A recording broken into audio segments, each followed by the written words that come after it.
أعوذ بالله من الشيطان الرجيم. بسم الله الرحمن الرحيم.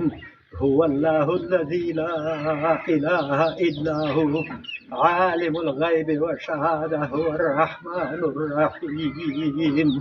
هو الله الذي لا إله إلا هو الملك القدوس السلام المؤمن المهيمن العزيز الجبار المتكبر سبحان الله عما يشركون.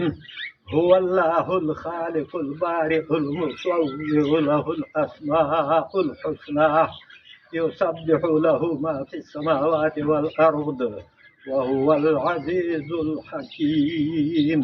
صدق الله العظيم.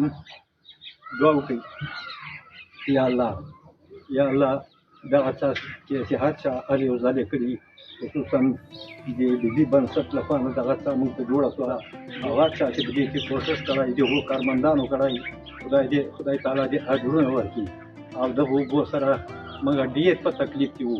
هغه ته په جوبات سره یوه څاه وه هغې نه به موږ اوبه راوړلې هغه څاه هم اوس رانه شوې ده بیا دا کلي نه جوړوله نو د موږ داسې فکر وکړه چې دا سیاسار یو دا اوبه به له دې یو چا او د بل چا له څاګانو نه راوړلې ډېر په تکلیف کې وو ځکه په کور کې خو ډېرې اوبه لګېږي نو موږ دغه اوبه چې د موږ په دې خپلې حویلۍ کې راووته دی او د دې بنسټ د خیریه ملګرو له خوا نه موږ ډېره مننه ترې کوو. الله پاک دې د دوی په عمر کې برکت واچوي، الله پاک دې اجرونه ورکړي او د تل دپاره دوی ته د خدای خیر ورکړي، خدای دې اجرونه ورکړي.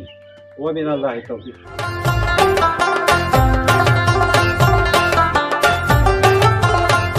ما خو مخکې ویلې زموږ د بي خیریه بنسټ نه ډېر خوشحاله یو، ډېره مننه ترې کوو. الله پاک دې اجرونه دوی ته ورکړي. یقینا چې موږ دې اوبو سره ډېر په تکلیف کې وو. دوی په دې اشاره کې یو موږ ته نه ډېره منفعه څاګانې خلکو ته وولې. په دې بازار کې یوه څاه ووهله چې هغه نه داسې فکر وکړو چې دا ټول اشاره ولسوالۍ ته راځي، شفاخانې ته راځي، د جمعې مانځه دپاره راځي، دا ټول اشاره ترې استفاده کوي دغه څاه نه او چې څو دا اوبه موږ څښو دا دعاګانې به موږ ورته کوو او دوی ته د الله پاک اجر عظیم ورکړي.